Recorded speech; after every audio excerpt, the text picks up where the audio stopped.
नमस्कार। आज मैं फिर आपके सामने अपराध की एक और घटना लेकर आया हूँ। आज के अपराध की घटना हालिया है, हाल फिलहाल की है। आज का राज्य है हरियाणा, जिला है हिसार।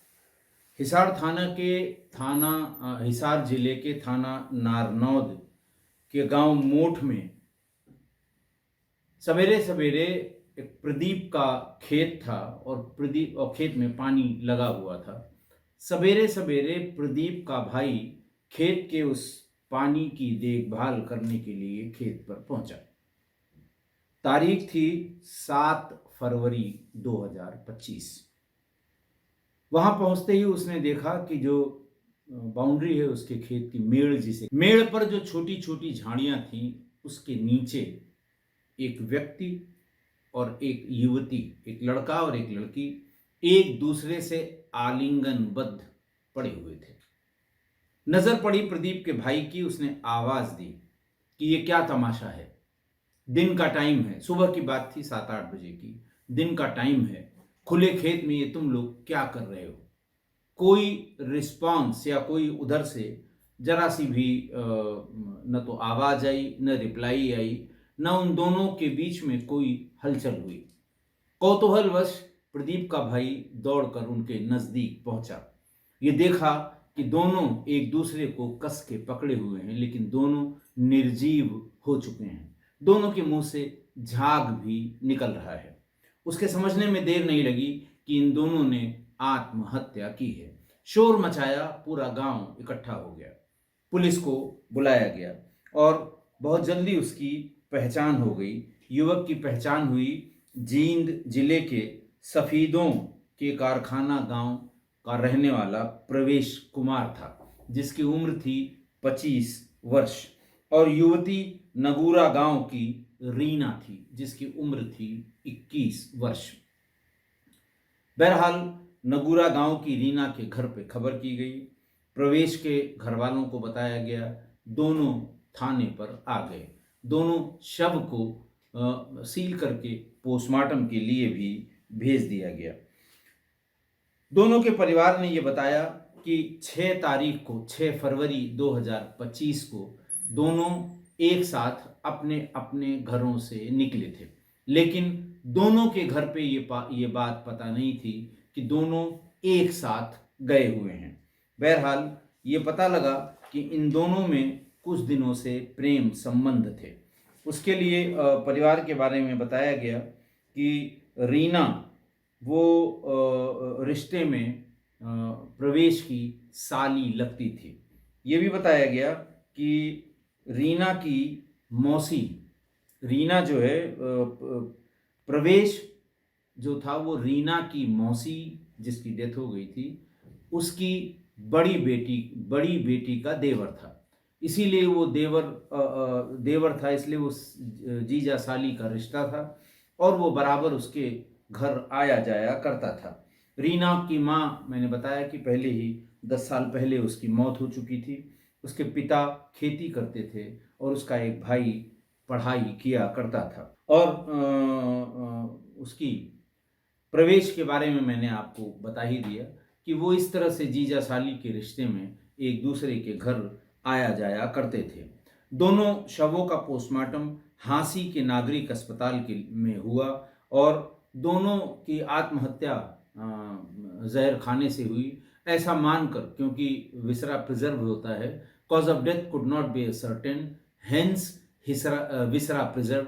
विसरा भेज दिया जाता है। विसरा की जांच में थोड़ा वक्त लगता है, लेकिन कोई जाहिरा तौर पे चोट नहीं थी। एक दूसरे के परिवार ने किसी पर कोई आरोप नहीं लगाया, लिहाजा इसको इत्तफाकिया दर्ज कर दिया गया। इत्तफाकिया का मतलब कि महज एक एक्सीडेंट, दोनों ने आत्महत्या की थी। फिर आगे ये पता लगा कि प्रवेश 2020 में एक हत्या में उसका नाम आया।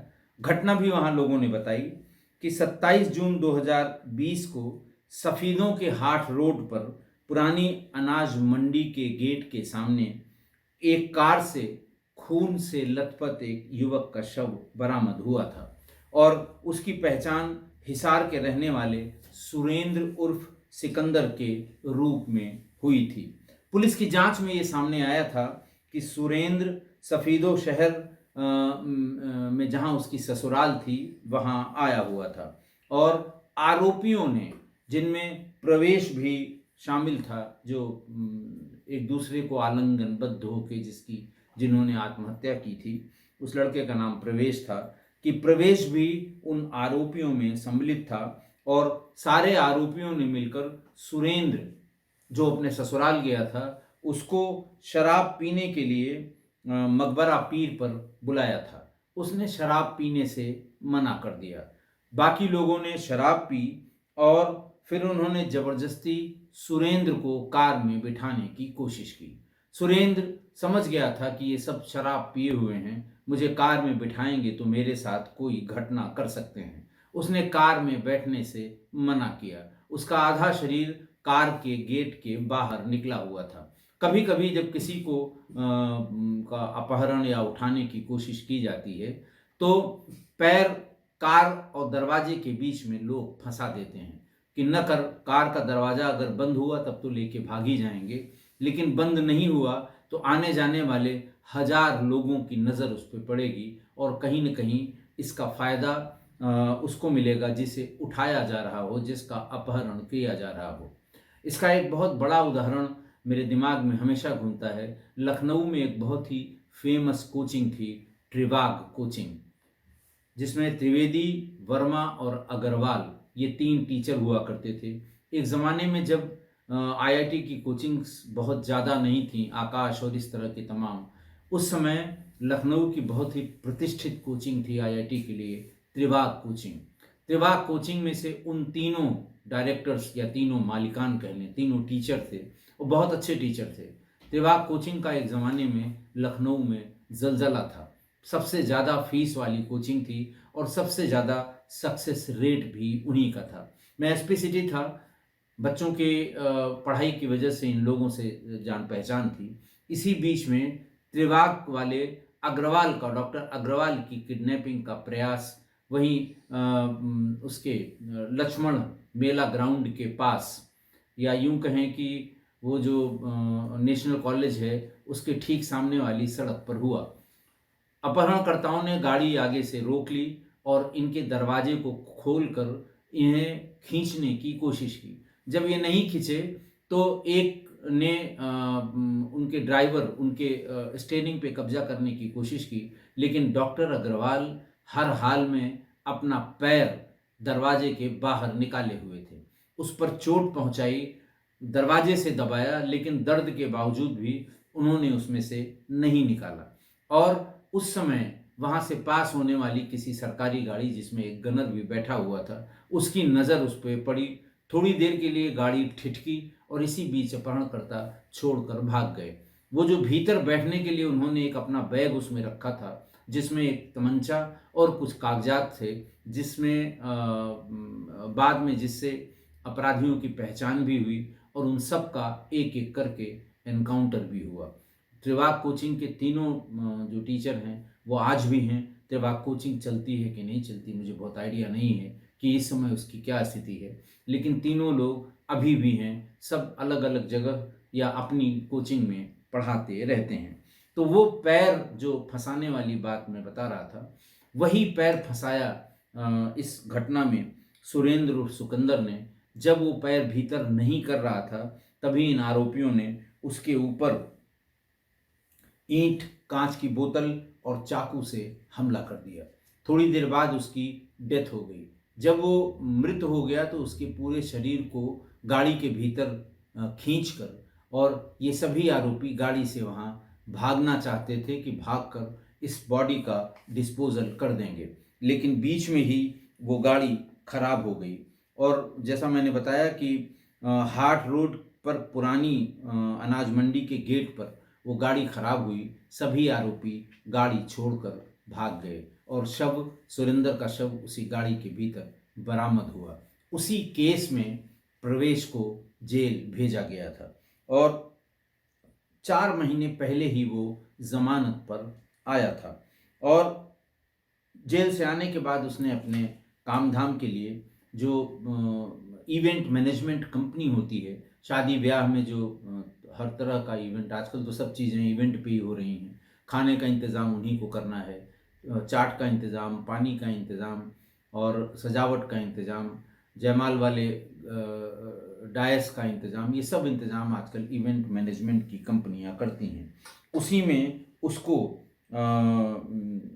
प्रवेश को वो जो स्टॉल लगाते हैं उसमें चाट का और पान का, दुनिया भर के जितने स्टॉल लगते हैं, इसका काम सुरेंद्र करने लगा था।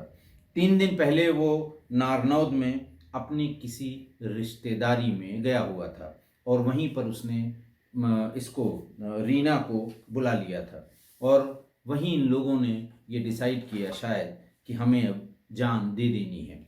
पता ये लगा कि इन दोनों में पहले तो जैसे जीजा साली का रिश्ता था, हंसी मजाक को, फिर संबंध हो गए। संबंध के बाद जब ये जेल चला गया तो इसे लगा कि पता नहीं अब रीना के मन में मेरे प्रति कैसा भाव है। तो जेल से छूटने के बाद वो रीना से मिला और रीना ने अपनी बात दोहराई कि मुझे शादी करनी है। दोनों ने कहा ठीक है, इसके पहले कि मैं ज़मानत पर आया हूँ, कल को ट्रायल में कौन सी सज़ा हो जाए क्या हो जाए, हम लोग शादी कर लेते हैं। लेकिन रीना के घर वालों ने ये आपत्ति की कि लड़का अपराधी है, कई मुकदमों में है, पता नहीं किस मुकदमे में सज़ा हो जाए, जेल चला जाए वो और ज़िंदगी बर्बाद हो जाएगी, इसलिए हम लोग ये शादी किसी कीमत पर नहीं होने देंगे। जब लड़की ने यानी रीना ने आके ये बात बताई प्रवेश को, तो दोनों ने डिसाइड किया कि अब हम लोग एक साथ जान दे देंगे और फिर एक साथ उन दोनों ने जान भी दे दी। आज की घटना देखिए, 2 दिन पहले यानी एपिसोड 1195 में मैंने बरेली के भोजीपुरा की एक हत्या की वारदात बताई थी, जिसमें जीजा साली के संबंध थे और साली की शादी घर वालों ने साली की ही मर्जी से एक व्यक्ति से, वो भी रिश्तेदार ही था, उससे शादी तय कर दी गई। जैसे ही शादी के तय होने की बात जीजा जी को पता लगी तो उन्होंने उस लड़के को मना किया कि तुम ये शादी से इनकार कर दो क्योंकि मेरे इसके संबंध हो गए हैं। लड़के ने स्पष्ट कहा कि मैं किसी कीमत पे इनकार नहीं कर सकता क्योंकि वो मुझे पसंद करती है, मैं उसे पसंद करता हूँ और दोनों के परिवार एक दूसरे को शादी करने को राजी हैं। ऐसे में मैं किसी कीमत पर मना नहीं कर सकता। 2-3 बार कहने के बाद अंत में उस लड़के की हत्या हो गई, हत्या करा दी गई और उसका जजमेंट भी अभी 4-6 दिन पहले ही आया है, जिसमें उन जीजा जी महोदय को आजीवन कारावास की सजा भी हो गई। मैं बता इसलिए रहा था कि 1195 वाले इस एपिसोड में मैंने बताया था कि 2 रिश्ते ऐसे हैं सामाजिक रूप से, जीजा साली और देवर भाभी का, और तीसरा मैंने बताया था कि किसी भी व्यक्ति का अपने ननिहाल से जो रिश्ता होता है। इन 3 रिश्तों में हंसी मजाक की सार्वजनिक मान्यता है, सामाजिक मान्यता है कि आप हंसी मजाक अगर करते हैं, कभी कभी ये हंसी मजाक फूहड़ भी हो जाता है, लेकिन ये माना जाता है कि इनका रिश्ता ही ऐसा है कि ये मजाक कर सकते हैं, जीजा साली या देवर भाभी का। लेकिन जब भी इन रिश्तों में मर्यादा लांघी गई है, जब भी इस तरह के रिश्तों में मर्यादा लांघी गई है, अनर्थ ही हुआ है, जैसा उस घटना में मैंने 1195 में ये बात बताई थी। और आज की वारदात में भी यही हुआ। रिश्ते में जीजा साली लगते थे, पहले हंसी मजाक से बात शुरू हुई, संबंध हो गए और इस बीच में जीजा एक मर्डर केस में जेल चला गया। सालों वो जेल में रहा, लौट कर जब आया उसने फिर संपर्क किया। उसे लगा कि शायद हो सकता है मेरे जेल जाने की वजह से मेरी साली के मन में कोई खटास ऐसी आ गई हो कि शायद अब वो इस संबंध को आगे बढ़ाने को तैयार ना हो। लेकिन जब वो मिला तो उसे ये लगा कि नहीं, मैं गलत सोच रहा था, और साली ने कहा कि नहीं, अब हम लोग शादी करेंगे। लड़के ने भी कहा, प्रवेश ने भी, कि पता नहीं किस मुकदमे में कब लंबी सज़ा हो जाए, इससे पहले हम लोग शादी करके अपना जो कुछ भी जीवन है जीवन यापन कर लें। साली ने कहा कि ठीक है, हम घर पर बात करके इस बारे में तुमको जल्दी ही बता देते हैं। उसने घर पर बात की और 2-3 दिन बाद लड़की ने प्रवेश को, यानी रीना ने प्रवेश को ये बताया कि माँ बाप शादी को राजी नहीं हो रहे हैं। उनका ये कहना है कि लड़का अपराधी है, पता नहीं कब जेल चला जाएगा, किस मुकदमे में सजा हो जाए तो ज़िंदगी भर जेल में रहेगा, तुम्हारी ज़िंदगी खराब हो जाएगी। मैं जानबूझकर अपनी बेटी की ज़िंदगी खराब नहीं कर सकता। मैं उस लड़के से शादी करने के लिए किसी कीमत पर हम लोग राज़ी नहीं होंगे। दूसरा ये भी वही सामाजिक बातें कि हम इस तुम्हारी शादी इस लड़के से कर देंगे तो 4 लोग क्या कहेंगे कि जब पता था कि ये अपराधी है, जब ये पता था कि ये ज़मानत पर आया हुआ है, जब ये पता था कि हत्या का अपराधी है, इसे सज़ा भी हो सकती है, तब क्यों तुम लोगों ने अपनी लड़की की ऐसे लड़के से शादी की। फिर जब उसने ये बताया कि हमारे घर वाले किसी कीमत पे राज़ी नहीं हो रहे हैं, कारण जब उसने बताया, तो लड़के ने कहा फिर ये कारण तो हमेशा मौजूद रहेगा, इसका मतलब हम लोगों की शादी नहीं हो पाएगी और इससे अच्छा है कि हम अपना जीवन समाप्त कर लेते हैं। लड़के ने ऐसा लड़की को बताया, प्रवेश ने ऐसा रीना को बताया। रीना ने कहा कि जब तुम अपनी जीवन लीला समाप्त कर दोगे, मेरे अकेले रहने का कोई फ़ायदा नहीं होगा। फिर ये तय हुआ कि हम दोनों एक साथ प्राण देंगे, एक साथ जान देंगे और फिर वही जो लिक्विड इंसेक्टिसाइड होता है, उसकी 8 शीशियाँ खरीदी इन्होंने और इन्होंने कहा कि थोड़ा-मोड़ा अगर खाएँगे, पता नहीं मरें न मरें, परेशान अलग होंगे।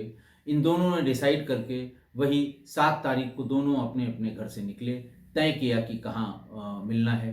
वहीं प्रदीप के खेत के पास वहीं ये लोग मिले और दोनों ने 4-4 शीशियाँ उस लिक्विड इंसेक्टिसाइड की, जबकि एक शीशी को शायद 500 लीटर पानी में मिलाया जाता है, उसको डाइल्यूट किया जाता है, तब जाके वो अच्छे इंसेक्टिसाइड की तरह प्रयोग में लाया जाता है। उसकी 4-4 शीशियाँ पी लीं और एक दूसरे से लिपट गए।